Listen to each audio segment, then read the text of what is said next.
আসসালামু আলাইকুম, শুভ সন্ধ্যা সবাইকে। আশা করি তোমরা সবাই ভালো আছো। আজকে পৌরনীতি সুশাসন প্রথম পত্রের প্রথম অধ্যায়ের ক্লাসে তোমাদের সবাইকে স্বাগত। আমি তোমাদের তৌফিক ভাইয়া। কি অবস্থা সবার?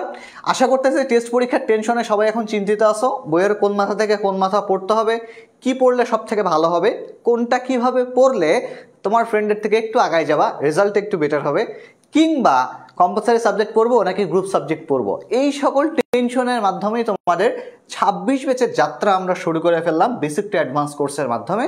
তো আশা করব তোমরা সবাই উপকৃত হবা। এবং আজকের ক্লাসটা আমি স্পেশালি আমাদের হ্যান্ডনোট গ্রুপে আমি বলে দিছিলাম যে আজকের ক্লাসটা স্পেশালি আমাদের যে পেইড ব্যাচটা শুরু হতে যাচ্ছে 11 তারিখে, সেই 11 তারিখে যে স্লাইডটা পড়াবো আমি, বা যে স্লাইডটা আমার হাতে তৈরি, সেই স্লাইডটাই তোমাদেরকে আসলে আজকে দেখাতে চাচ্ছি যে কিভাবে আমি স্লাইড তৈরি করি, কিংবা এই স্লাইডের বাইরে তোমাদের বাড়তি আর কোনো চাপ মোকাবেলা করতে হবে কিনা।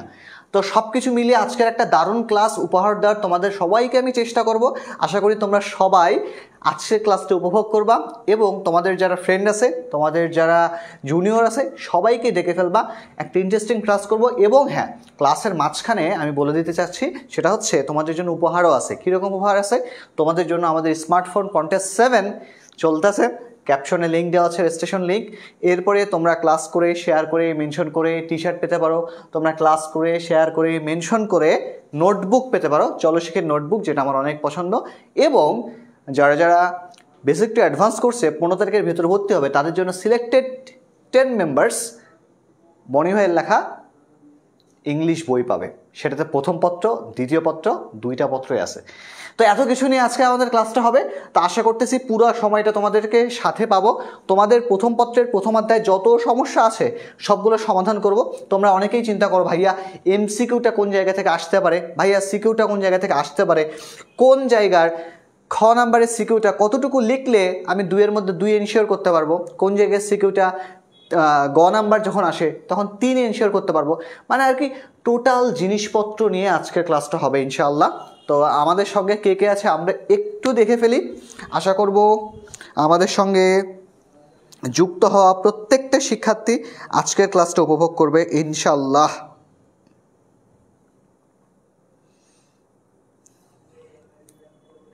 অলরেডি আমাদের কাছে অনেক মানুষজন চলে আসছে। তারপরও আমি বলতে চাচ্ছি যে মানুষজন ডাকার দায়িত্ব তোমাদের, মানুষজন ডাকার দায়িত্ব আমার না, কারণ ক্লাসটা করে তোমাদেরই ভালো হবে, এতটুকু আমি বলতে পারছি। যারা সালাম দিয়েছো সবাইকে ওয়ালাইকুম আসসালাম, সবাইকে ওয়ালাইকুম আসসালাম। আমি একসঙ্গে সবাইকে ওয়ালাইকুম আসসালাম বললাম, সবার নাম পড়তে পারতেছে না, এই জন্য আমি আন্তরিকভাবে দুঃখিত। যারা যারা ক্লাসটা শেয়ার করে দিছো তোমাদের সবাইকে অসংখ্য ধন্যবাদ।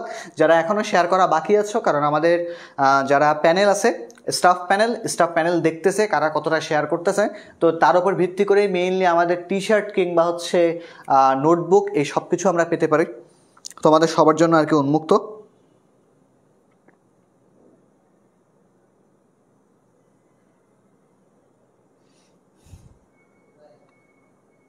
আলহামদুলিল্লাহ আমি ভালো আছি আগের থেকে, আলহামদুলিল্লাহ আমি ভালো আছি। হ্যালো হ্যালো হ্যালো, যারা হ্যালো দিয়েছে সবাইকে হ্যালো, যারা সালাম দিয়েছে সবাইকে ওয়ালাইকুম আসসালাম, যারা আদাব দিচ্ছে সবাইকে আদাব।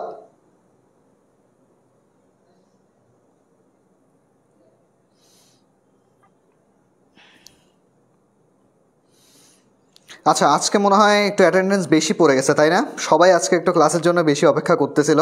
যাক, জিনিসটা অনেক ভালো লাগলো। যাই হোক, আমরা শুরু করতেছি। আচ্ছা, তোমরা একটু আমাকে বলবা, ক্লাসের শুরুতে তোমরা একটু আমাকে বলবা যে তোমাদের পড়তে যে ফোন, হ্যাঁ হ্যাঁ হ্যাঁ রাকিবকে বলছিলাম। আচ্ছা, তোমরা আগে ক্লাস শুরুর সময় আমি তোমাদের একটু সমস্যা জানি, কারণ প্রত্যেকটা ব্যাচ শুরুর আগে আমি চেষ্টা করি হচ্ছে কি, প্রত্যেকটা ব্যাচ শুরুর আগে তোমাদের যত ধরনের সমস্যাগুলো আছে, যে ভাইয়া প্রথম পত্রে এটা সমস্যা, দ্বিতীয় পত্রে এটা সমস্যা, যেহেতু 26 ব্যাচ তোমরা পড়াশোনা অলরেডি শুরু করে দিয়েছো, তা আমি প্রথমে তোমাদের সমস্যাগুলো শুনতে যাচ্ছি যে তোমরা কি কি সমস্যা ফেস করতেছো। যে সমস্যাগুলো আমি সমাধান করতে উদ্গ্রীব হব, তোমরা একটু আমাকে নাম বলবা যে ভাইয়া আমার প্রথম পত্রে অমুক অমুক অধ্যায়ে সমস্যা আছে। আমাকে একটু বলবা তোমরা যে সমস্যা, ঠিক আছে, যে ভাইয়া আমার প্রথম পত্রের অমুক অমুক অধ্যায়ে সমস্যা আছে। সবাই একটু কমেন্টে লিখো। আমি চেষ্টা করব আগামীতে তোমাদের জন্য যে ফ্রি ক্লাসগুলো হবে কিংবা আগামী কন্টেস্ট হবে সেই ক্লাসগুলোতে সেই সমস্যাগুলো অধ্যায় তাড়াতাড়ি পড়ানোর জন্য। এবং 11 তারিখ থেকে তো ক্লাস আমি পেইডে শুরু করবই, তার পাশাপাশিও তোমরা সবসময় জানো যে চলচ্চিত্র সবসময় অন্যান্য যে কোনো প্ল্যাটফর্মের তুলনায় একটা সেশনে অর্থাৎ কোনো একটা ব্যাচের জন্য সর্বোচ্চ সংখ্যক ফ্রি ক্লাস নেওয়ার রেকর্ড হচ্ছে আমাদের। তা আমরা সেটাই গতানুগতিকভাবে জারি রাখবো ইনশাআল্লাহ। তো তোমরা একটু আমাকে জানাবা যে তোমাদের সমস্যা অধ্যায় কোন কোন অধ্যায়ে তোমাদের সমস্যা বেশি আছে। আজকে পড়াবো প্রথম পত্রের প্রথম অধ্যায়, তবে সমস্যাগুলো একটু শুধু শুনে নেই, ঠিক আছে? সবাই একটু কমেন্টে ঝাঁপিয়ে পড়ো।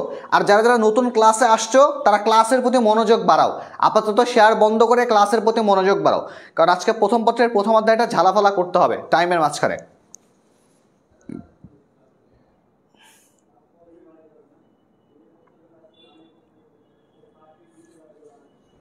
আচ্ছা, একটু আমি কমেন্ট পড়তেছি, তোমরা একটু আমাকে বলবা।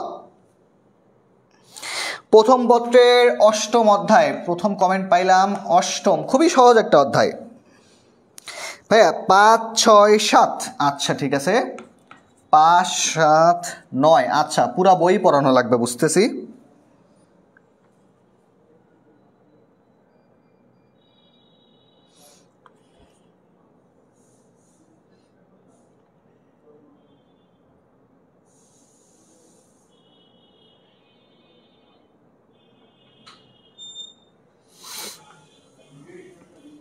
আর কেউ ভাইয়া 2-এর সমস্যা? আল্লাহ কি বলে, এটা কিন্তু প্রথম পত্রের ওপর বলতেছি আমি, এটা কিন্তু প্রথম পত্রের ওপর বলতেছি আমি। 7 চ্যাপ্টার ভাইয়া প্রথম থেকেই শুরু কর। হ্যাঁ প্রথম থেকেই শুরু করতেছি আপু, 7-এ ঝামেলা আছে সরকার কাঠামোতে আমি জানি ভাইয়া। সেকেন্ড পেপার পড়ালে ভালো হতো, সেকেন্ড পেপার তো বলতে পারছি না, পেইড ব্যাচে তো হবে। ফ্রি ক্লাসে সব যদি পড়াই দিই তাহলে পেইড ব্যাচের স্টুডেন্ট আমাকে ধরে মারবে, বলবো যে এই বেটা আমাকে রাজশাহীর ভাষায় গালিগালাজ করবে রে। তোমরা কি চাও আমি গালি খাই? 6, 7, আচ্ছা ঠিক আছে, 6 লেখা আছে না 6 লেখা নাই, মানে বোঝা যাচ্ছে 1 থেকে 5-এর মধ্যে কারো ঝামেলা নাই। আচ্ছা ঠিক আছে, দ্বিতীয় পত্রের সমস্যা, দ্বিতীয় পত্রে তো সমস্যা থাকা স্বাভাবিক তাই না, এত বেশি সংখ্যক টপিক যেহেতু। আচ্ছা ঠিক আছে, আমি ক্লাসটা শুরু করতেছি।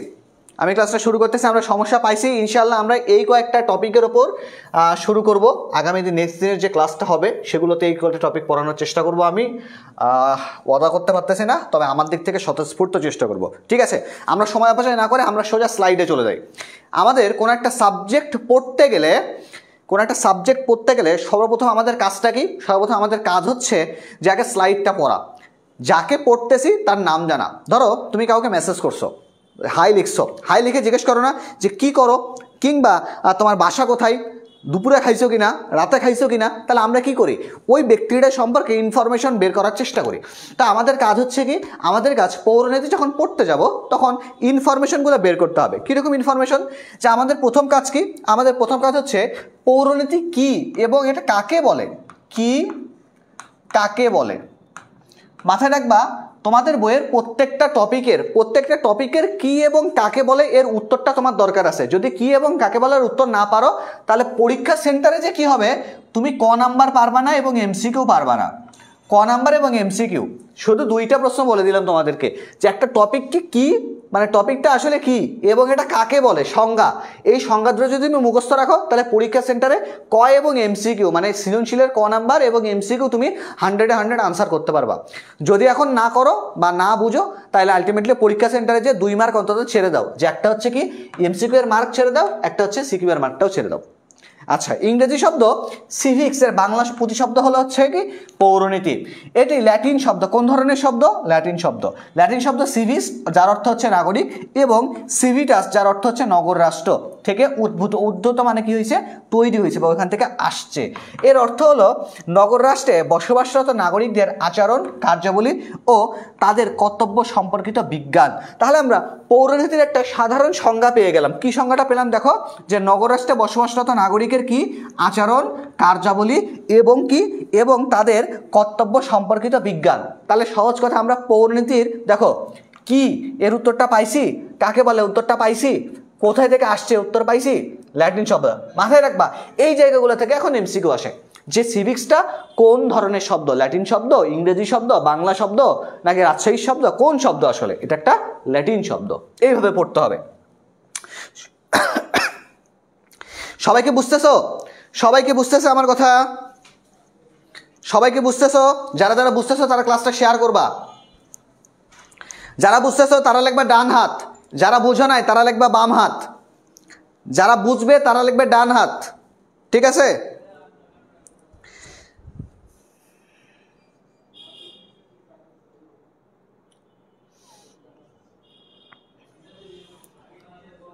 নির্বাচনে দেখো না যে আমার প্রতীক এটা, আমার প্রতীক ওইটা। তোমরা যদি বুঝো তোমাদের প্রতীক হচ্ছে ডান হাত, যদি না বুঝো তাহলে হচ্ছে বাম হাত। বাম হাতের কাজ কি এটা বলা যাবে না। স্লাইড দিবেন কে? স্লাইড দেওয়া হবে শুধু পেইড ব্যাচে, পাবলিকলি স্লাইড দেওয়া হবে না, শুধু পেইড ব্যাচে যারা ভর্তি হবে তাদেরকে স্লাইড দেওয়া হবে। আচ্ছা, এরপরে দেখো প্রাচীনকালের পৌরনীতি। দেখো বর্তমান সময়ের পৌরনীতি এবং প্রাচীনকালের পৌরনীতির মধ্যে পার্থক্য আছে। কীরকম পার্থক্য আছে একটু দেখি।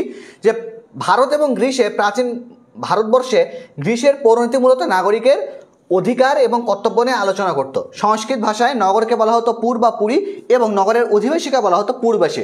আচ্ছা, আমি যদি বলি পৌরনীতি শব্দটা সংস্কৃত ভাষায় কোন জায়গা থেকে এসছে, তাহলে বলতে হবে পুর এবং পুরবাসী। পুর বলতে নগর বা আর পুরবাসী বলতে নগরের ভেতরে যারা বসবাস করে। তাহলে পৌরনীতির 4টা শব্দ আমরা পাইলাম, একটা ল্যাটিন থেকে, আরেকটা হচ্ছে কি পাইলাম, সংস্কৃত থেকে। এখন কথা হচ্ছে ভাইয়া, প্রাচীন গ্রিসের কোথায় ছিল? স্পার্টায় ছিল। প্রাচীন গ্রিসের স্পার্টা নামক যে অঞ্চলটা আছে সেই অঞ্চলেই মূলত হচ্ছে পৌরনীতির উদ্ভব বা উৎপত্তি হয়েছে। নাগরিক জীবনের অপর নাম ছিল পৌরজীবন এবং নাগরিক জীবন সম্পর্কিত বিজ্ঞানের নাম হচ্ছে পৌরনীতি। তাহলে দেখো এখানে একটা গুরুত্বপূর্ণ এমসিকিউ আমরা পাইলাম। আচ্ছা, আমি তোমাদেরকে গতানুগতিকভাবে এমসিকিউ পড়াবো না, তবে লাইনের ভেতর থেকে যে এমসিকিউগুলো আছে এই এমসিকিউগুলো এইভাবে মার্ক করে দেব। তাতে কি কঠিন সংখ্যক যে এমসিকিউগুলো আছে সেগুলো তুমি সহজে উত্তর করতে পারবা। ঠিক আছে? পৌরনীতির উদ্ভব সম্পর্কে আমরা টোটাল আইডিয়া পাইলাম। এবার দেখো প্রাচীন গ্রিসে যে নগর রাষ্ট্রটা ছিল সেটা কেমন ছিল। প্রাচীন গ্রিসে প্রতিটি নগর ছিল একটি নগর রাষ্ট্র। এখানে এথেন্স এবং স্পার্টা বিভিন্ন নগর রাষ্ট্র ছিল। আচ্ছা দেখো, এখন অনেকেই বুঝবে না যে ভাইয়া নগর রাষ্ট্র জিনিসটা কি। নগর রাষ্ট্র হচ্ছে প্রাচীন সময়, মানে আজ থেকে অনেক অনেক হাজার হাজার বছর আগে। ধরো এটা হচ্ছে বাংলাদেশের মানচিত্র। ঠিক আছে? এই মানচিত্রের এখানে ঢাকা, রংপুর, সিলেট, বরিশাল, চট্টগ্রাম, পটুয়াখালী।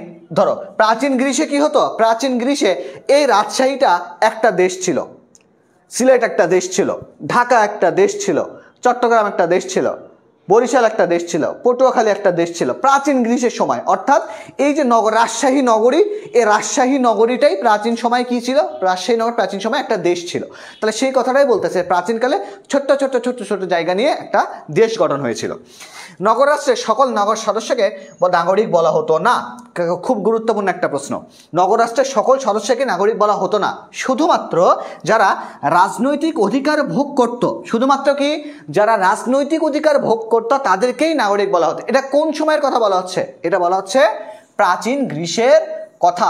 খেয়াল করে রাখো, এইগুলা জায়গা থেকে কিন্তু বারবার বারবার এমসিকিউ আসে যে কোন সময় কাদেরকে নাগরিক বলা হতো বা তারা কি কারণে রাজনৈতিক সুবিধা পেত। পৌরনীতি মূলত নাগরিকদের অধিকার এবং কর্তব্য নিয়ে সীমিত আলোচনা প্রাচীন সময়ে ছিল। বর্তমান সময়ে কিন্তু বৃহৎ আলোচনা। প্রাচীন সময়ে আলোচনা কি ছিল? সীমিত ছিল। এবার আসো আধুনিক সময়টা তাহলে কি হলো। বর্তমানে পৌরনীতি শুধুমাত্র শব্দগত অর্থে আলোচনা হয় না। আধুনিক রাষ্ট্রগুলোতে নগর রাষ্ট্র নয় বরং জাতি রাষ্ট্রে, অর্থাৎ আগে বাংলাদেশটার ভিতরে 64টা জেলার 64টাই দেশ ছিল, কিন্তু আলটিমেটলি এখন কি হয়েছে? এখন পুরা 64টা জেলা মিলে একটা দেশ হয়েছে, সেটা দেশের নাম বাংলাদেশ। এটাকে আমরা জাতি রাষ্ট্র বলবো। আগে রাজশাহী নিজেই একটা দেশ ছিল, এখন রাজশাহী বাংলাদেশের ভেতরে ঢুকে একটা জেলা হয়ে গেছে বা একটা বিভাগ হয়ে গেছে। জাতি রাষ্ট্রটার আয়তনটা অনেক বড়, নগর রাষ্ট্রের আয়তন হচ্ছে ছোট বা ক্ষুদ্র। আধুনিক রাষ্ট্রে নাগরিক হলে সেই ব্যক্তি যিনি রাষ্ট্রে স্থায়ীভাবে বসবাস করে।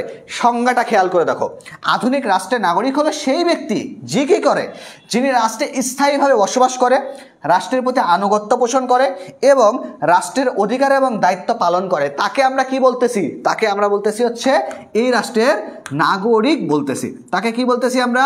নাগরিক বলতেছি। আধুনিক রাষ্ট্রে নাগরিকদের জীবন এবং কার্যাবলী অনেক বহুমুখী এবং জটিল। প্রাচীন সময় এবং বর্তমানের সময়ের পার্থক্যই হচ্ছে এটা। আচ্ছা, এতটুকু পর্যন্ত কারো কোনো সমস্যা আছে? এইভাবে পড়লে কি তোমাদের বুঝতে কোনো ঝামেলা হবে? আমাকে একটু বলতে হবে, এইভাবে পড়লে কি আলটিমেটলি তোমাদের ভবিষ্যতে এই টপিকটা আবার বাসায় ট্যানম্যান করে পড়তে হবে কি? আদৌ পড়তে হবে?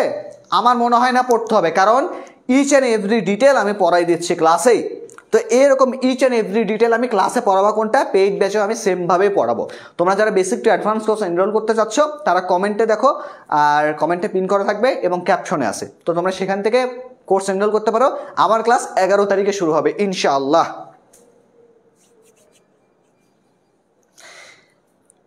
ক্লিয়ার ভাইয়া, thank you so much. Nahid Akhtar, টুকি, আমি একটু নামটাম পড়ি, নাম না পড়লে পরে আবার মেসেজ দেবে যে ভাই নাম পড়েন না কেন, মন খারাপ করছেন। Nowshin Tasnim, thank you. যমুনা বালা, ঠিক আছে ভাইয়া। ঋতু, রাষ্ট্রের নাগরিক। ভাই একটু সময় দেন এসএস নেওয়ার জন্য, যখন আমি বুঝাবো তখন তুমি স্ক্রিনশট নিয়ে ফেলবা।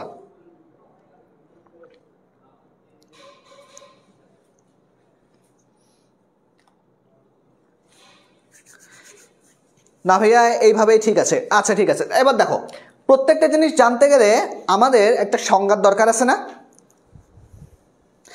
আরমান এনটি, আমি ভর্তি আছি আপনার কোর্সে, ইনশাল্লাহ দেখা হবে। পৌরনীতি গ্রুপে আমি অলরেডি একটা পোস্ট করা শুরু করে দিয়েছি, ওদের জন্য স্পেশাল সাজেশনও আমি ইনশাল্লাহ কয়েকদিনের মধ্যে বানানো শুরু করব।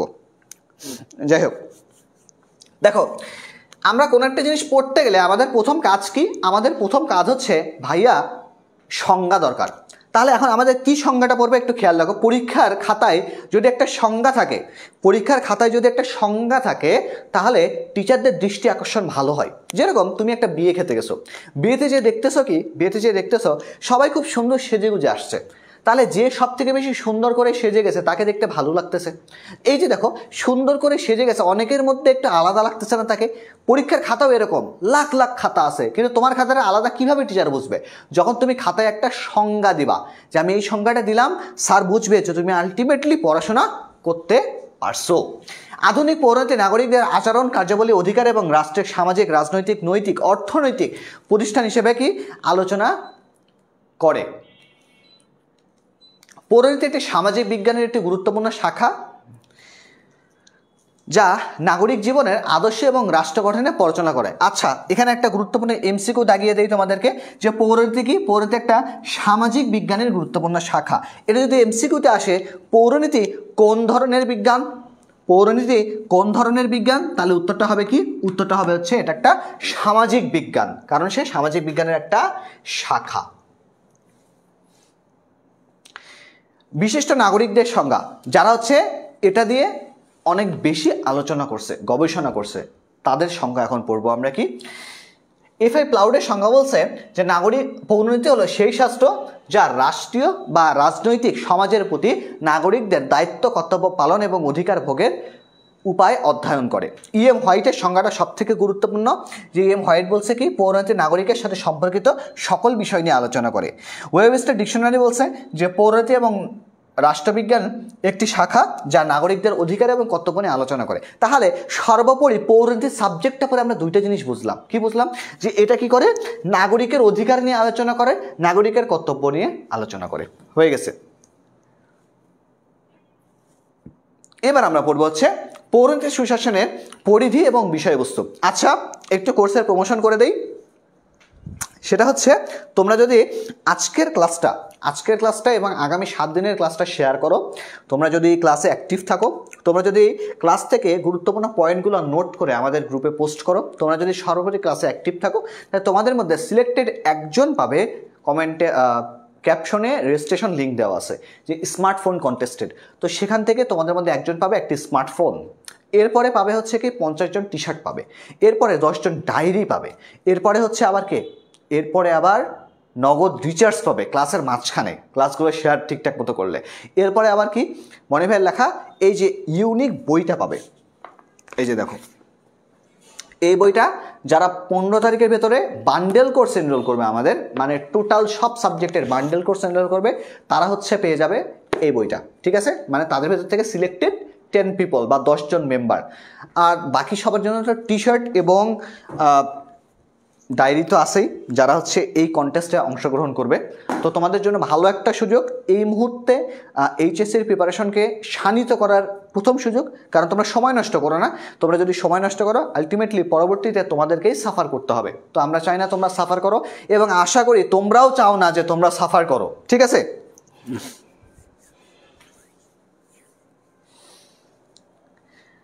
আচ্ছা, এবার দেখো পরিধি এবং বিষয়বস্তু। আচ্ছা, আমরা একটা দেশকে যখন চিনি তখন বলি না যে আমরা বাংলাদেশের আয়তন কত? 1,47,570 বর্গ কিলোমিটার ভাইয়া। আচ্ছা, ইন্ডিয়ার আয়তন কত জানি না ভাইয়া। তাহলে ইন্ডিয়া যদি পড়াশোনা করে তাহলে ইন্ডিয়ার আয়তনটা কতখানি আছে আমাদের জানতে হবে না? তাহলে আমরা যে পৌরনীতিটা পড়ি, পৌরনীতিটা কতখানি আয়তন আছে পড়তে বললে কি হবে? এর দরকারটা কি ভাই? এই জিনিসগুলো নিয়ে আলোচনা করতে হবে না?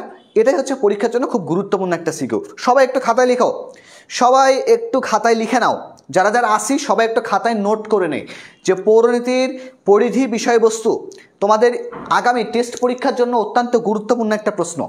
টেস্ট পরীক্ষার জন্য অত্যন্ত গুরুত্বপূর্ণ একটা প্রশ্ন, খুবই গুরুত্বপূর্ণ একটা প্রশ্ন। ভাইয়া ডায়েরি চাই, তুমি তো আর অলরেডি ফোন পেয়ে গেছো। ভাইয়া আমরা তো কম্বো কোর্সে আছি, তাহলে কি আমরা পাবো না? কি পাবা না সেটা তো বুঝলাম না। লামিয়া ইসলাম, থ্যাংক ইউ সো মাচ যারা যারা শেয়ার করেছে।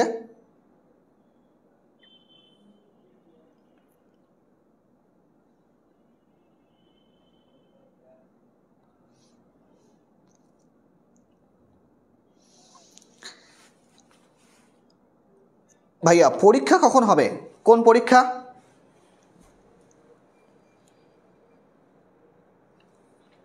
আচ্ছা ঠিক আছে, তোমরা একটু প্রশ্নগুলো বড় করে লিখবা, ঠিক আছে? বড় করে লিখবা যাতে হচ্ছে আমি একটু বুঝতে পারি, ঠিক আছে?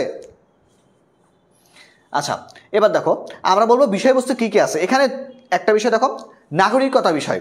নাগরিকের উত্তম এবং পূর্ণাঙ্গ জীবন প্রতিষ্ঠা করার জন্য রাষ্ট্রের সৃষ্টি নাগরিকদের দায়িত্ব, কর্তব্য, সচেতন রাষ্ট্রকে শক্তিশালী করে তোলে। নাগরিকতা অর্জনে বিলোপ, সুনাগরিকতা, নাগরিকের অধিকার ও কর্তব্য সম্পর্কিত আলোচনা করে। 2 নম্বর দেখো, মানব সভ্যতার আদি সংগঠন। পরিবার হলো মানব সভ্যতার আদি সংগঠন, রাষ্ট্রের প্রথম রূপ। সময়ের সাথে সাথে সম্প্রসারিত হয়ে রাষ্ট্র এবং অন্যান্য প্রতিষ্ঠান গড়ে উঠেছে। সমাজের বিকাশ, সামাজিক মূল্যবোধ, রাষ্ট্রের প্রকৃতি, উৎপত্তি, বিকাশে ইতিহাস আলোচনা করে। 3 নম্বর রাজনৈতিক প্রতিষ্ঠান। এখন কথা হচ্ছে ভাইয়া আমাকে কি ব্যাখ্যা পড়তে হবে? না ভাইয়া, আপনাদেরকে ব্যাখ্যা পড়তে হবে না। আপনাদের কি পড়তে হবে? আপনাদেরকে শুধু পয়েন্টগুলো মুখস্থ রাখতে হবে। পরীক্ষার খাতায় মাথায় রাখবা যে আমরা কি করি, আমরা যখন কোনো কিছু পারি না তখন কি বলি, ফ্রেন্ডদেরকে বলে তুই শুধু হচ্ছে পয়েন্টটা বল, বাদ বাকি মামা আমি লিখে ফাটাই ফেলবো। আমাদের কাজ হচ্ছে কি যে পয়েন্টগুলো বই মামা থেকে মুখস্থ করা এবং পরীক্ষার খাতায় যে হরদম লেখা। এখন মাথায় রাখতে হবে, তোমাদের মধ্যে কি সবাই কি সৃজনশীল লেখার পদ্ধতি সম্পর্কে জানো? আমাকে একটু কমেন্টে লিখবা জানি কিংবা জানি না, ঠিক আছে? যে সৃজনশীল পাওয়া মানে নাম্বারিংয়ের পদ্ধতি কিংবা সৃজনশীল লেখার পদ্ধতি কত পেজ লিখতে হবে এটা কি তোমরা জানো? একটু আমাকে কমেন্টে জানো তো দেখি।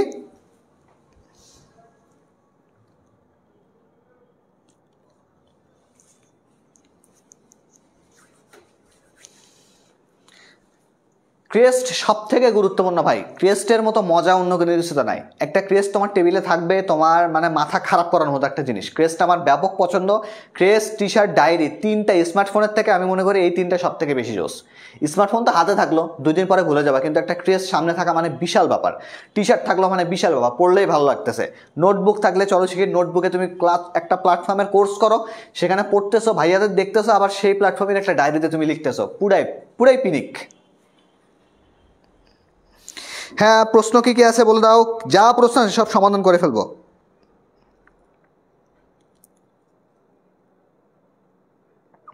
পেজে ফ্রি ক্লাসের সবগুলো রুটিন অলরেডি পোস্ট করা আছে। আজকে রাতে আবার হচ্ছে বনিফাই কমপ্লিটিং সেন্টেন্সের ক্লাস নেবে, তো প্যারা নেওয়ার কোনো কিছু নাই। আচ্ছা দেখো, ভালো করে জানো না, আমি একটু তোমাদেরকে 1 মিনিট সময় বলে দিই যে আলটিমেটলি কতটুকু লিখতে হবে, ঠিক আছে? সৃজনশীলের ক্ষেত্রে সবথেকে গুরুত্বপূর্ণ পয়েন্ট কি? সবথেকে গুরুত্বপূর্ণ পয়েন্ট আমি 10-এর মধ্যে কত চাই। আমি ধরলাম তুমি 10-এর মধ্যে চাও কত, যে ভাইয়া আমি প্রত্যেকটা সৃজনশীলে যদি 8 মার্ক করে পাই, 8 মার্ক পাই, তাহলে আমার মনটা সন্তুষ্ট। প্রত্যেকটা সৃজনশীলে কত মার্ক করে পাবো? 8 মার্ক করে পাবো। আচ্ছা, তাহলে দেখলাম আমার মত অনুসারে ক নাম্বার যেটা আছে, ক নাম্বারে তুমি 1 পাইলা, খ নাম্বারে 2 পাইলা, কত হইল 3। এবার আসো গ নাম্বারে লিখতে যায় সব থেকে ঝামেলা হয়ে যায় যে ভাইয়া গ নাম্বারটা কিভাবে লিখবো, কতটুকু লিখলে সব থেকে ভালো মার্ক পাবো। দেখো গ নাম্বারে আমাদের টোটাল মার্ক আছে কত, টোটাল মার্ক আছে 3 মার্ক আছে গ নাম্বারে। তাহলে এর জন্য কত প্যারা লিখতে হবে আমাদেরকে, 3 প্যারা লিখতে হবে।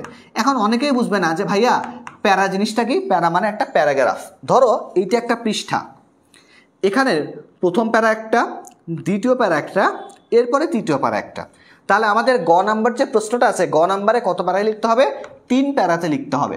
3 প্যারাতে লিখে কি করতে হবে, আমাদের প্রশ্নটা শেষ করতে হবে। এখন প্রথম যে প্যারাটা হবে, প্রথম যে প্যারাটা, সে প্যারাটায় আমাদেরকে যা চাইছে তা উল্লেখ করতে হবে, যা চাইছে, যা চাইছে তা উল্লেখ করতে হবে। এরপরে 2 নম্বর যে প্যারাটা আছে, 2 নম্বর প্যারার সঙ্গে যা বলছে তার সঙ্গে ব্যাখ্যা করতে হবে, তা কি ব্যাখ্যা করতে হবে। 3 নম্বর প্যারা যেটা আছে, 3 নম্বর প্যারায় সেই ব্যাখ্যার সাথে তোমার বইয়ের বা গল্পের সম্পর্ক, সেই ব্যাখ্যার সাথে সম্পর্কটা কি, সেই ব্যাখ্যার সঙ্গে সম্পর্ক স্থাপন। তুমি যদি এই 3টা টার্ম খাতায় উল্লেখ করতে পারো তাহলে তুমি গ নাম্বারে 3-এ 3 পাওয়া।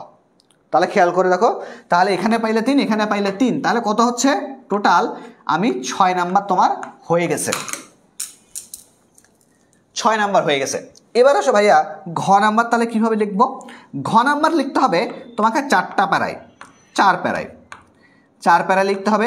গ নাম্বারের মতো মার্কিং করে যাবা, তবে একটু ব্যাখ্যাটা বড় করে লিখতে হবে।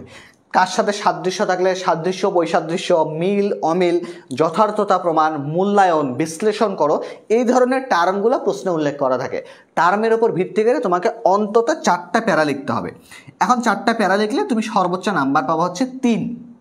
কোনো একটা জায়গায় ঘাটতি থেকে যাবে যদি সৃজনশীল বাসায় প্র্যাকটিস না করো। তাহলে আমার মতো করে তুমি যদি লিখো তাহলে তুমি টোটাল নাম্বার কত পেয়ে যাচ্ছ, টোটাল নাম্বার পেয়ে যাচ্ছ 9। তোমার দরকার ছিল হচ্ছে 8, পেয়ে যাচ্ছ 9।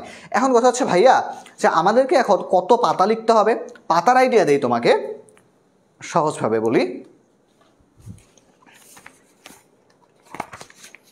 দেখো এই পাতা থেকে তুমি তোমার লেখাটা শুরু করলা, এইখানে তুমি ক নাম্বার দিলা, ক নাম্বার দিয়ে তুমি এখানে লিখে ফেললা, খ নাম্বার দিয়ে এখানে খ নাম্বার শেষ করলো।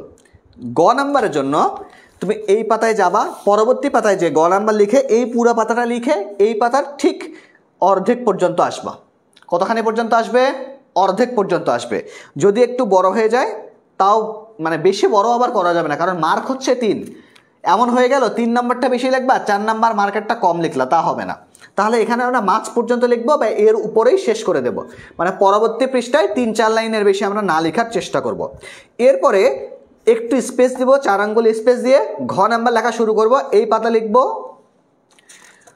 পরবর্তী পুরা পাতা লিখবো, আবার সেম এই জায়গায় যে শেষ করব। তাহলে আমরা বুঝতে পারতেছি কি, আমরা বুঝতে পারতেছি হচ্ছে আমাদের গ নাম্বারের জন্য লিখতে হবে হচ্ছে 1.5 পাতা এবং ঘ নাম্বারের জন্য অন্তত 2 পাতা আমাদেরকে এনশিওর করতে হবে।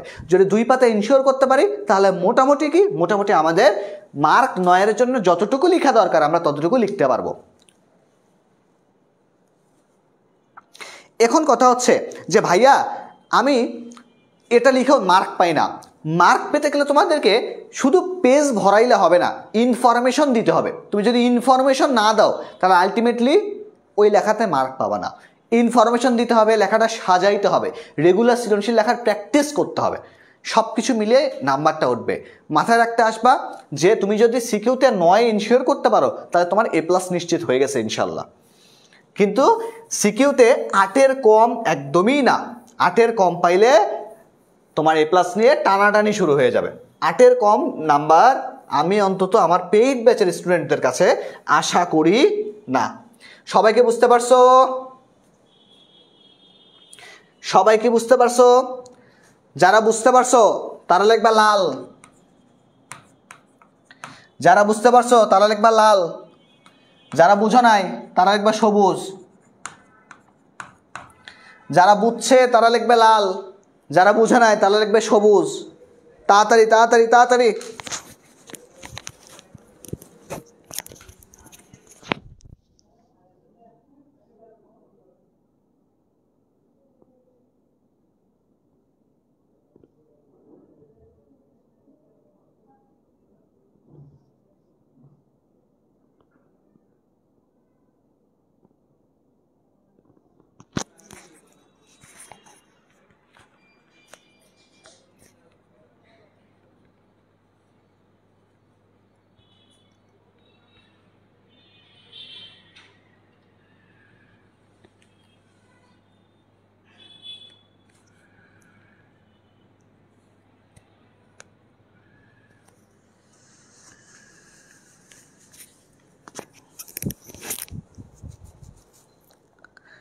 লাল পাড়ি মানে সবাই বুঝতে পারছে। আচ্ছা ঠিক আছে,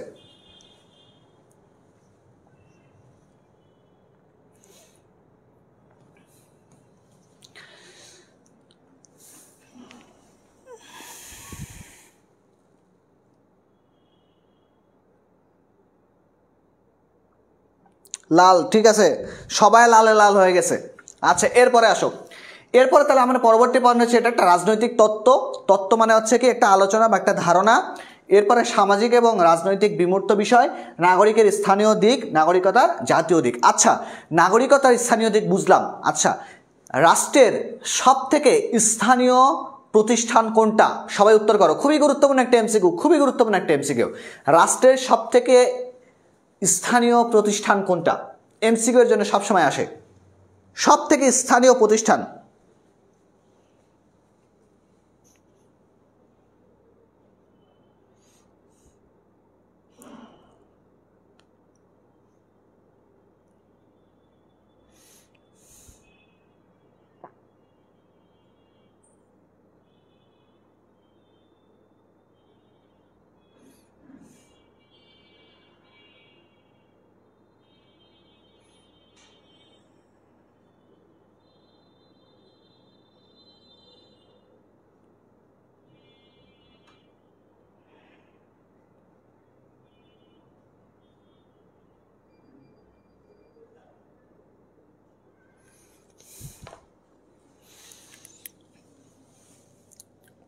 ভাইয়া মাদ্রাসা এর পৌরনীতি মিলবে? সেটা বই বের করো, তাহলে স্লাইডের সঙ্গে মিলাও, তাহলেই হবে ভাই। লালে লাল তৌফিক ভাইয়ার ভাবি দুলাল। ভাই আমি স্ট্রেট ভাই, আমি কোনো মানে ডান বাম না, ঠিক আছে? মানে আমি কোনো, বুঝতেছো তো, আমি স্ট্রেট, আমার রক্ত পরিষ্কার। তা আমার ভাবি দুলাল হবে কি জন্য ভাই? বলো যে আমার যেটা বউ হবে ভবিষ্যতে আর কি, আমি সিঙ্গেল সাদা মানুষ, তো সে হচ্ছে ভবিষ্যতে আমার বাড়ির দুলালই হবে। দুলাল কেন হবে? আমি কি ছেলেকে বিয়ে করব? এক মারবো কানের তলায় পাটাস করে। এই মুহূর্তে আমাদের সাথে চলে এসছে আমাদের জনপ্রিয় রাব্বি ভাইয়া। তোমরা রাব্বি ভাইয়ার ভূগোল ক্লাস পাবে তোমরা। ভাইয়া আসেন, সবার সামনে একটু চেহারাটা দেখাই দিয়ে যান। আপনার চেহারা দেখার জন্য পোলাপান পাগল হয়ে গেছে, না খেয়ে আছে সবাই। আমাদের রাব্বি ভাইয়া নিবে ভূগোল ক্লাস। যে মেয়েদের মাথায় সমস্যা আছে, যে ভূগোল বোঝে না, তারা রাব্বি ভাইয়ের কাছে রাতে ইনবক্স করবা যে ভাই আমি বুঝি না, আমার ঝামেলা আছে, আপনি প্লিজ আমাদেরকে একটু বুঝাই দেন। রাব্বি ভাই হচ্ছে আমাদের প্ল্যাটফর্মে সব থেকে কড়া শরবত, যেটা খাইলেই তোমরা ভূগোল বুঝবা। ভাই আপনি একটু জাতির উদ্দেশ্যে কিছু চাইলে বলুন প্লিজ। তহিদ ভাইয়ের ওপর আসলে কোনো কোড়া ঔষধ চলশিকি প্ল্যাটফর্মে নাই। যত যাই বলুক না কেন, তহিদ ভাই ইজ তহিদ ভাই। যত যাই বলুক না কেন, আমি জানি তো কমেন্ট বক্সে শুধু তহিদ ভাই কোথায়, তহিদ ভাই কোথায়। যা হোক, ভয় নাই, আছি। আপনি একা জানি সামাল দিতে পারতেছেন না ছেলেপেলেদের, আমি সামাল দেওয়ার জন্য আছি। তোমরা আচ্ছা ভূগোল কোর্সের প্রমোশন হচ্ছে কি, ভূগোল হচ্ছে খুবই ইনফরমেটিভ একটা সাবজেক্ট, ঠিক আছে? অনেক বেশি ইনফরমেশন, মানে আকাশের নিচে কি আছে, মাটির নিচে কি আছে, যাইতে কোন মাটি কি করে, আবহাওয়ার পরিবর্তন কি হয়ে গেছে, এই সব কিছু খুবই ঝামেলা করা একটা সাবজেক্ট। তো আমাদের রাব্বে ভাইয়া তোমাদের ভূগোলের দায়িত্ব আছে, তো তোমাদের যত পরিমাণ ঝামেলা আছে সব কিছু তোমরা ইনশাআল্লাহ রাব্বে ভাইয়ার কাছে সমাধান করে নিতে পারবা। তোমরা অলরেডি জানো যে রাব্বে ভাইয়া আমাদের ভূগোলের ইনস্ট্রাক্টর হিসেবে নতুন নিযুক্ত হয়েছে, এবং ভাইয়ার এর আগেও 5-6টা কোচিংয়ে পড়ানোর অভিজ্ঞতা আছে। টিউশনের হিসাবে আমি জানি না, কারণ কত কোটিপতি সেটা আমার বলার বাইরে। তা আমরা এতটুকু বলতে পারতেছি অত্যন্ত অভিজ্ঞ একজন ইনস্ট্রাক্টরকে তোমরা ভূগোলের জন্য পাচ্তেছো। আর যারা যারা স্পেশালি ভূগোল নিয়ে ঝামেলা আসো, তারা ইনশাল্লাহ বেসিক টু অ্যাডভান্স কোর্স 5.0 কোর্সে রাব্বি ভাইয়ার শরণাপন্ন হয়ে যাবে। দেখা হচ্ছে পূর্ণাঙ্গ ক্লাস ইনশাল্লাহ ভাই, ইনশাল্লাহ। ঠিক আছে ভাই। আরে ভাই আমার কিউট বলতেছে, তোমরা প্রশংসা করিও না, একদম না, আরো বেশি বলো। খেয়াল করে দেখো, এর পরবর্তী টপিকে আমরা যাই। পরবর্তী টপিকে আমরা এখন চলে যাব। আচ্ছা খেয়াল করে দেখো বর্তমান, আচ্ছা পৌরনীতি এবং সুশাসন তার দরকারটা কি আছে? টেস্ট পরীক্ষার জন্য একটা প্রশ্ন একটু খাতায় লিখে নাও। টেস্ট পরীক্ষার জন্য খাতায় লেখো যে পৌরনীতি সুশাসনের গুরুত্ব। যারা যারা সহজ বোর্ডের অধীনে আসো, অর্থাৎ দিনাজপুর বোর্ড, রাজশাহী বোর্ড, তারা তারা এই প্রশ্ন লিখবা যে পৌরনীতি সুশাসনের গুরুত্বটা কেমন হওয়া উচিত, একটু লিখে নাও।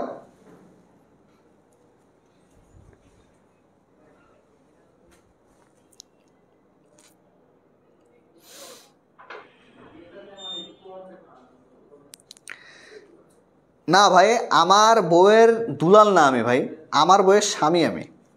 দুলাল বলতে তো অন্য হয়ে যাবে না, নামও হইতে পারে বিশেষণও হইতে পারে। যাই হোক, আমি এখন কমেন্টে যাইতে চাচ্ছি না। আমি যদি ফোনটা হাতে নিয়ে কমেন্টে রিপ্লাই করি তাহলে এখানে মানে কি বলবো, ক্লাসটা নষ্ট হয়ে যাবে। ইন্টারে কি ভূগোল আছে? না, এটা হচ্ছে ক্লাস 8-এর সিলেবাসে আছে। ক্লাস 5-এ ভূগোল ছিল, তারপরে ক্লাস 8-এর সিলেবাসে ভূগোল অন্তর্ভুক্ত করছে। ভাই আপনি অপমান করলেন, আমার ক্লাসে থাকলে তো অপমান হবেই ভাই। যাই হোক, সবাই খাতায় লিখো, সবাই খাতায় লিখো, পৌরনীতি সুশাসনের গুরুত্বটা খাতায় লিখো। সবাই একটু খাতায় লিখো।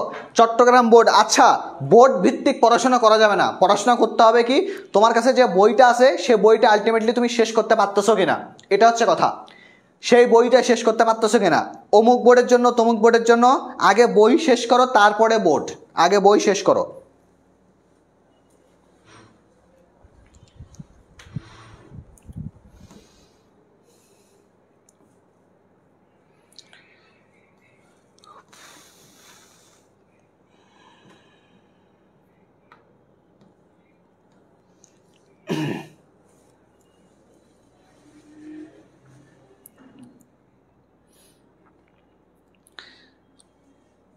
দ্রুত।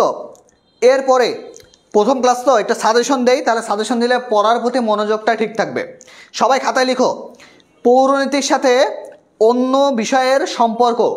পৌরনীতির সঙ্গে অন্য বিষয়ের সম্পর্ক রাষ্ট্রবিজ্ঞানের হতে পারে, নীতিশাস্ত্রের হতে পারে, সমাজবিজ্ঞান হতে পারে, যে কোনো পৌরনীতির সঙ্গে অন্য বিজ্ঞানের সম্পর্ক। যারা যারা বরাবরই কঠিন বোর্ডের পরীক্ষা দাও, অর্থাৎ চট্টগ্রাম বোর্ডের কথা আমরা বলতে পারি, কুমিল্লা বোর্ডের কথা, ময়মনসিংহ বোর্ডের কথা বলতে পারি, বরিশালের কথা বলতে পারি, এই বোর্ডগুলোতে সাধারণত এই ধরনের প্রশ্নগুলো আসে। এটার সঙ্গে ওইটার সম্পর্কটা কেমন, পৌরনীতির সঙ্গে নীতিশাস্ত্রের কেমন, পৌরনীতির সঙ্গে সমাজবিজ্ঞানের কেমন, রাষ্ট্রবিজ্ঞানের কেমন, এই প্রশ্নটা। তো একটু স্পেসিফিক লিখে নাও খাতায়। লেখার পরে একটু বলবা, লেখার পরে বলবা যে ভাইয়া লিখছি। স্যার কমেন্ট না পড়লে ক্লাস করব না। কংগ্রেচুলেশন।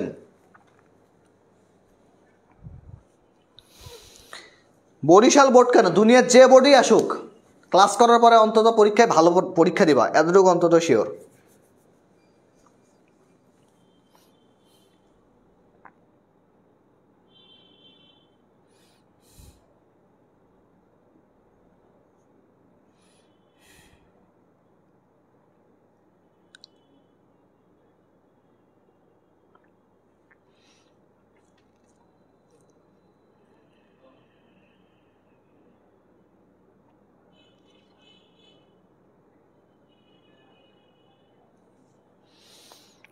লেখা ডান। আচ্ছা ঠিক আছে, এবার দেখো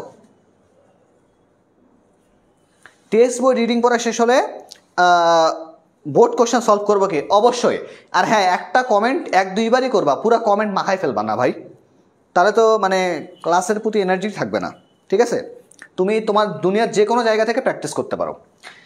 এবার দেখো পৌরনীতি এবং রাষ্ট্রবিজ্ঞানের অর্থগত দিক, এখানে গুরুত্বপূর্ণ এমসিকিউ তাহলে কোনটা? এমসিকিউ হচ্ছে, দেখো রাষ্ট্রবিজ্ঞানের ইংরেজি শব্দটা কি? রাষ্ট্রবিজ্ঞানের ইংরেজি শব্দ দেখো পলিটিক্যাল সায়েন্স, রাষ্ট্রবিজ্ঞান। তো পলিটিক্যাল শব্দটা বা পলিটিক্স শব্দটা কোথায় থেকে আসছে? পলিটিক্স অর্থ হলো নাগরিক, পলিশ অর্থ হচ্ছে নগর রাষ্ট্র। এই দুটো মিলে হয়ে গেছে কি, এই দুটো হয়ে গেছে আমাদের রাষ্ট্রবিজ্ঞানের মূল ভাষা বা রাষ্ট্রবিজ্ঞান শব্দটার ইংরেজি প্রতিশব্দটা। এবার দেখো এখানে কি পড়বা, এখানে আলোচ্য বিষয়ের সঙ্গে মিল আছে। আচ্ছা, এখন পরীক্ষা সেন্টারে কীরকম হবে, আমি তোমাদেরকে একটা সৃজনশীল প্রশ্ন কীভাবে আসবে সেটা একটু বলে দিই, খেয়াল করে দেখো। সৃজনশীল প্রশ্ন আসবে যে পৌরনীতির সঙ্গে মিলিত এমন একটি বিষয় আছে যা পৌরনীতির সঙ্গে খুবই সম্পর্কযুক্ত। এর সঙ্গে পৌরনীতির মৌলিক বিষয়গুলোর অনেক বেশি মিল আছে। পৌরনীতি যেভাবে কাজ করে উক্ত বিষয়টি সমাজে আগে থেকেই সে কাজগুলো করে আসতেছে। পৌরনীতি সেই বিষয়ের একটি আধুনিক রূপ। এতটুকু হচ্ছে উদ্দীপক দিয়ে দিল। এরপরে তোমাকে বলল যে উদ্দীপকে কোন বিষয়ের কথা বলা হয়েছে তা সম্পর্কে ব্যাখ্যা করো এবং পৌরনীতির সঙ্গে মিল দেখাও। প্রথমটা ব্যাখ্যাটা দিবে হচ্ছে গ নাম্বারে, আর ওই সাবজেক্টের সঙ্গে কি মিল আছে সেটা দিবে হচ্ছে ঘ নাম্বারে। তাহলে তোমাকে কি করতে হবে, প্রথমে ব্যাখ্যাটার জন্য লিখতে হবে উক্ত বিষয়টার নাম হচ্ছে কি রাষ্ট্রবিজ্ঞান। রাষ্ট্রবিজ্ঞান কি, কোন শব্দ থেকে আসছে সেটা তোমাকে দেখাইতে হবে। এরপরে ঘ নাম্বারে আসলে তোমাকে কি করতে হবে, আলোচ্য বিষয়ের মধ্যে মিল, এই যে অংশটা মিল আছে একদম হুবাহু পরীক্ষার খাতায় উঠিয়ে দিতে হবে। এইভাবে দিলে তুমি গ এবং ঘ নাম্বারে এই 3 এবং 4 মোটে 7 নাম্বারের মধ্যে 1 নাম্বারও কম পাবে না। এগুলো হচ্ছে কাট টু কাট কোশ্চেন, মানে যা আছে তাই লিখে দিতে হবে, লিখে দিলেই নাম্বার। প্রশ্নের 1 পেজ হোক 1.5 পেজ হোক সেটা কোনো বিষয় না, ইনফরমেশন এখানে আছে কিনা সেটা হচ্ছে মূল বিষয়।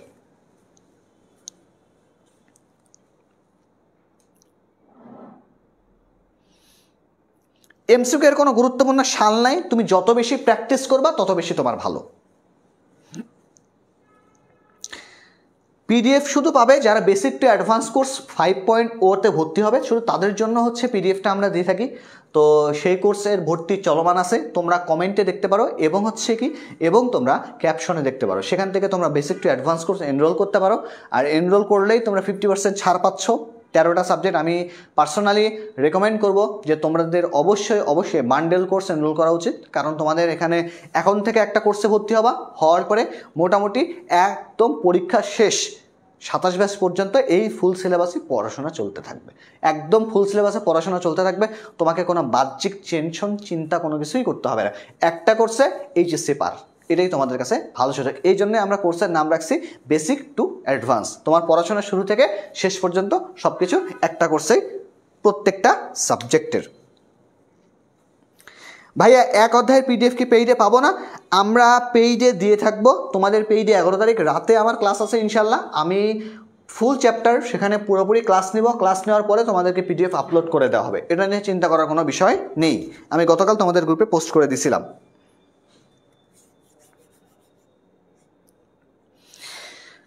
ভর্তি সম্পর্কে কিছু তথ্য জানতে চাই, কিভাবে জানবো? তোমাদের কাজ হচ্ছে ভর্তি সম্পর্কে যে কোনো তথ্য জানার জন্য তোমরা পেজে ইনবক্স করো। ভর্তি সম্পর্কে যে কোনো তথ্য জানার জন্য তোমরা পেজে ইনবক্স করো, এবং ইনবক্স করার পরে তোমাদের কাজ হচ্ছে কি ইনবক্স করার যে প্রশ্ন আছে সবগুলো তুমি করতে পারবা, কিংবা ওখানে আমাদের হটলাইন নাম্বার আছে, তুমি কল দিয়েও শুনতে পারবা।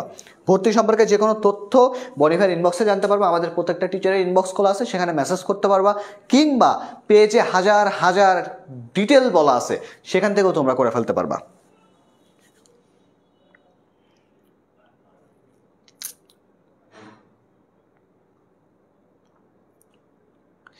আর কমেন্ট করতাম না।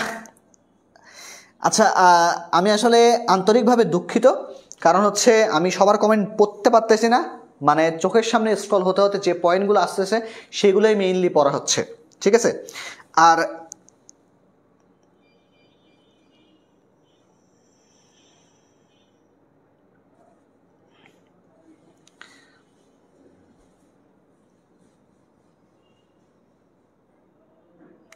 আচ্ছা, যাই হোক, আমরা হচ্ছে এখন ক্লাসে যাই। সহজ কথা বলি, দেখো প্রথম পত্রের যে প্রথম ক্লাসটা আছে সেই ক্লাসের ভেতরে তোমাদেরকে আমি কয়েকটা জিনিস বলে দিছি।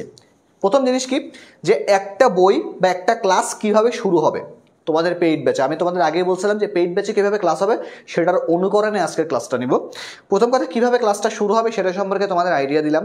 কোন কোন অংশটা একটা অধ্যায়ে সব থেকে বেশি গুরুত্বপূর্ণ সেটা সম্পর্কে তোমাদের আইডিয়া দিলাম।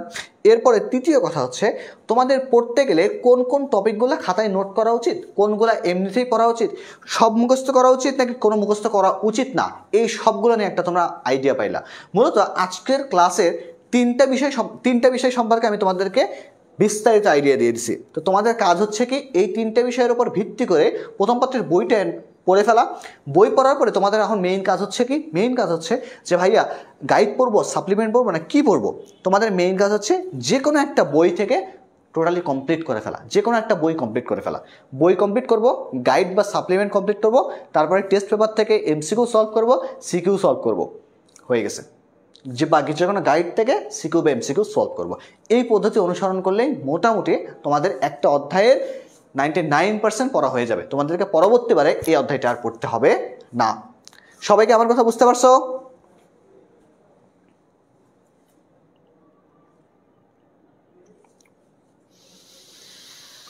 অক্ষরপত্র একটা ফাউল বই। আচ্ছা, এসএস নিতে চাইলা তোমরা নিতে পারো, এটার পূর্ণাঙ্গ স্লাইড তোমরা পেইড ব্যাচে পাবে, তোমরা হচ্ছে ফ্রি ক্লাসে পাবে না, কারণ ফ্রি ক্লাসে স্লাইড দিতে গেলে ফেসবুক থেকে বাদ দেওয়া হয়। তো তোমাদের কাজ হচ্ছে কি, তোমাদের কাজ হচ্ছে basic to advance course enroll করে অন্তত এই সব কিছু স্লাইড হাতিয়ে নেওয়া, ঠিক আছে ভাইয়া? শর্টকাটে কিভাবে রেজাল্ট ভালো করা যায়, ইনশাল্লাহ অন্যদিন তোমাদেরকে অবশ্যই শর্টকাটে কীভাবে ভালো করা যায় সেটা নিয়ে আমি আলোচনা করব। ভাইয়া গাইড কি না পড়লে হবে? প্র্যাকটিসের জন্য গাইড বা যে কোনো জিনিস, তো সেটা কোনো বাধা ধরা নাই, তোমরা যে কোনো জায়গা থেকেই প্র্যাকটিস করতে পারো, এটাতে কোনো হ্যাঁ বা না নেই, ঠিক আছে? এখানে ভর্তি হতে একবারেই টাকা দিতে হয়, প্রতি মাসে কিস্তিতে পরিশোধ করার কোনো ব্যাপার নাই। তোমরা যেখানে টিউশন পড়ো সেখানে 4-5 হাজার টাকা একবারেই দাও, বা 2,000 টাকা একবারেই দাও, 3,000 টাকা একবারেই দাও। তো এখানে এমন কোনো অ্যামাউন্ট না যে কিস্তিতে পরিশোধ করতে হবে।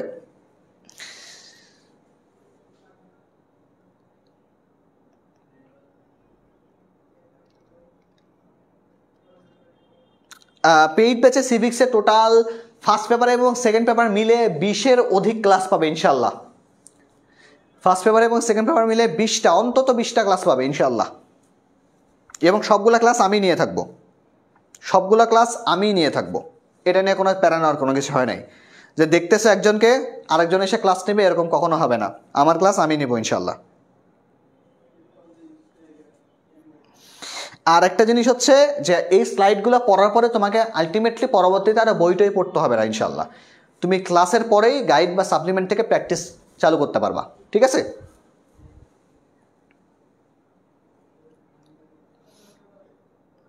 যারা কোর্স ভাই HS-26-এর এই কোর্স কতদিন থাকবে? এই কোর্সের ডিউরেশন হচ্ছে 3 মাস। আমরা 3 মাসের মধ্যেই টোটালি এই কোর্সটা শেষ করব। তোমাদের টেস্ট পরীক্ষার আগে পুরো তোমাদের HSC সিলেবাস কভার করে ফেলবো, ফুল সিলেবাসে। ভাই কিস্তির কোনো সুযোগ নাই ভাই।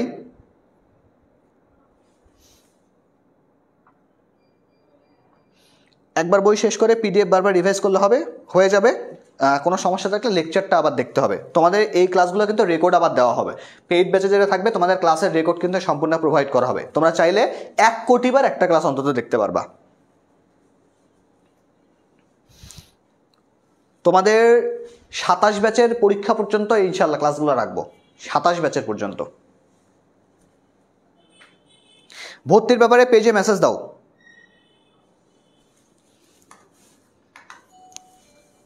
ভর্তির ব্যাপারে পেজে মেসেজ দাও ক্যাপশন দেখে, তাহলেই হয়ে যাবে। সোজা টাকা পাঠিয়ে ফর্ম পূরণ করবা, ফর্ম পূরণ করে প্রত্যেকটা প্রাইভেট গ্রুপে এনরোল করে ফেলবা। তো আজকের মতো এই পর্যন্তই। সবাই ভালো থাকো, সবাই সুস্থ থাকো। আশা করি পরবর্তী ক্লাসগুলোতে বা ফ্রি ক্লাসগুলোতে আমি তোমাদের সমস্যাপূর্ণ যে অধ্যায়গুলো আছে সেগুলো নিয়ে পর্যাপ্ত আলোচনা করব। আজকের মতো এই পর্যন্ত, এখানেই বিদায় নিচ্ছি। বনি ভাইয়ের ক্লাস কমপ্লিটিং সেন্টেন্স, যেটা তোমাদের খুবই গুরুত্বপূর্ণ, সে ক্লাসে অবশ্যই উপস্থিত থাকবা। খোদা হাফেজ, আল্লাহ হাফেজ, আসসালামু আলাইকুম, টাটা।